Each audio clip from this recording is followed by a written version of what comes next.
everyone, today we are going to read NCERT class 6 का chapter fair play. इसका हमने part 1 पिछले video में कंप्लीट किया था। चलिए हम इसके आगे का जो पार्ट है, आगे का जो स्टोरी है उसको रीड करते हैं। फेयर प्ले मतलब होता है न्यायपूर्ण व्यवहार, जो कि एक ईमानदारीपूर्ण जो व्यवहार होता है उसको फेयर प्ले कहा जाता है। जुम्मन और अलगू चौधरी की कहानी हमने इस चैप्टर में रीड करी थी।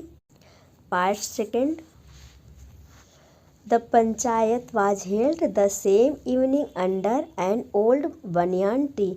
जो पंचायत थी वो उसी शाम को बुलाई गई। हेल्ड मतलब बुलाई गई। उसी शाम को पंचायत बनियान ट्री के बरगद, जो पुराना बरगद का पेड़ था उसके नीचे पंचायत बुलाई गई।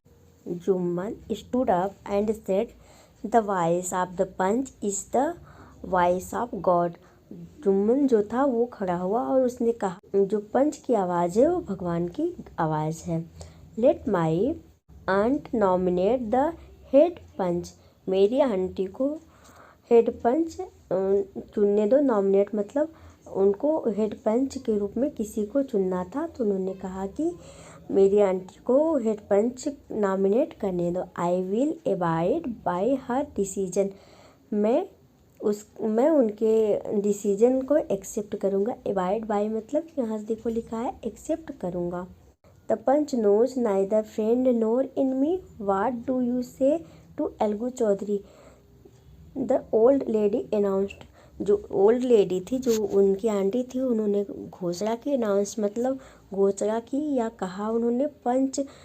पंच ना तो किसी का फ्रेंड होता है ना तो किसी का एनिमी होता है। तो कहती हैं जो पंच होते हैं वो ना किसी का दोस्त होता है ना तो किसी का दुश्मन होता है।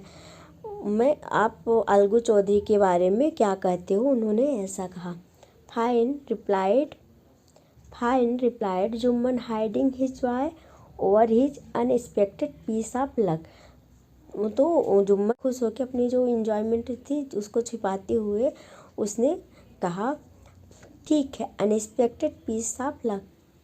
अनएक्सपेक्टेड पीस ऑफ लक मतलब ये एक्सपेक्ट नहीं किया था कि उसका जो लक है वो इतना अच्छा होगा, इसलिए उसने अपनी खुशी को दबाते हुए कहा, ठीक है चाची, you are aware of my friendship with Jumman, said Algu. तो अलगू ने कहा, चाची आप मेरे और जुम्मन के फ्रेंडशिप को तो जानती हैं, उसके बारे में जानती ही हैं। I know that, replied the aunt. चाची ने कहा, हाँ मैं जानती हूँ। But I also know that you will not kill your conscience for the sake of friendship. तो उन्होंने कहा, लेकिन मैं ये भी जानती हूँ कि तुम अपने फ्रेंडशिप के लिए अपने कॉन्शियस को, अपने अंतर मन की आवाज़ को, अपनी समझदारी को किल नहीं करोगे, समझदारी को ख़त्म नहीं करोगे।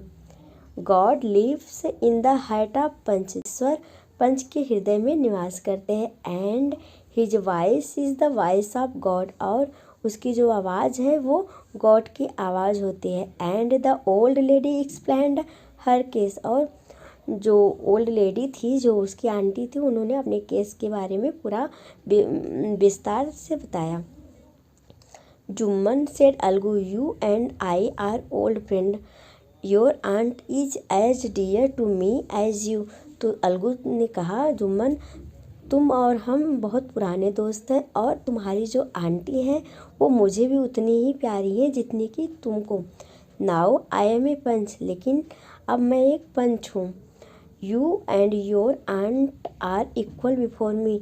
तुम और तुम्हारी जो आंटी हैं मेरे सामने दोनों बराबर हैं, क्योंकि मैं एक पंच की कुर्सी पर बैठा हूँ, तो मेरे लिए अब दोनों बराबर होंगे। व्हाट हैव यू टू से इन योर डिफेंस। तुम अपने बचाव में क्या कहना चाहोगे? क्या 3 years ago began Jumman. Began Jumman मतलब जुम्मन ने कहना शुरू किया। 3 साल पहले my aunt transferred her property to me. 3 साल पहले मेरी आंटी ने अपनी प्रॉपर्टी मुझे दे दी थी। I promised to support her as long as she lived. और मैंने उनसे प्रॉमिस किया था, मैंने उनको वचन दिया था, मैं तब तक उनकी देखभाल करूँगा जब तक कि वो ज़िंदा रहेंगी।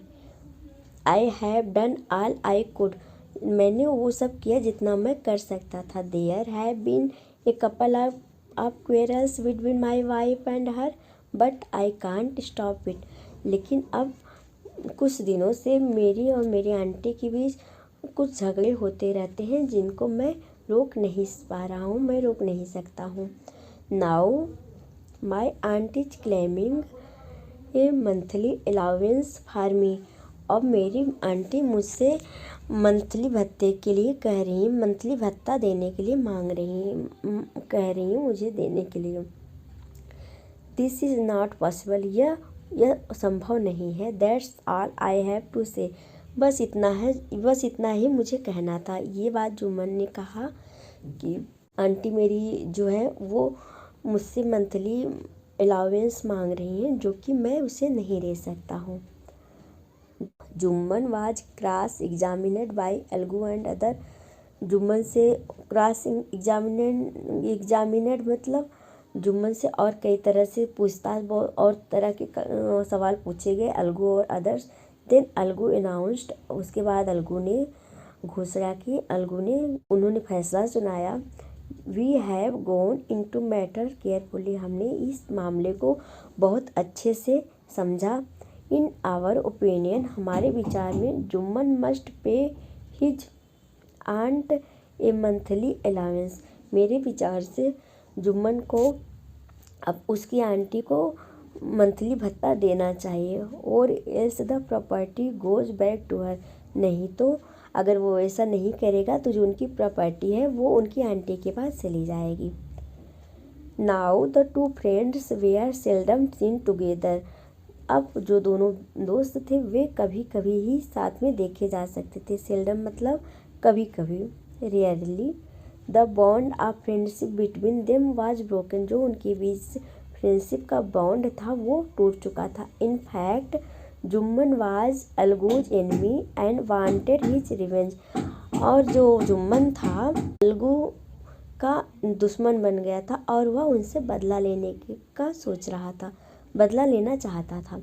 तो ये रही हमारी आज की हाफ स्टोरी। इस स्टोरी का हमने पार्ट 2 कंप्लीट किया है। अब हम आगे 3rd पार्ट पढ़ेंगे।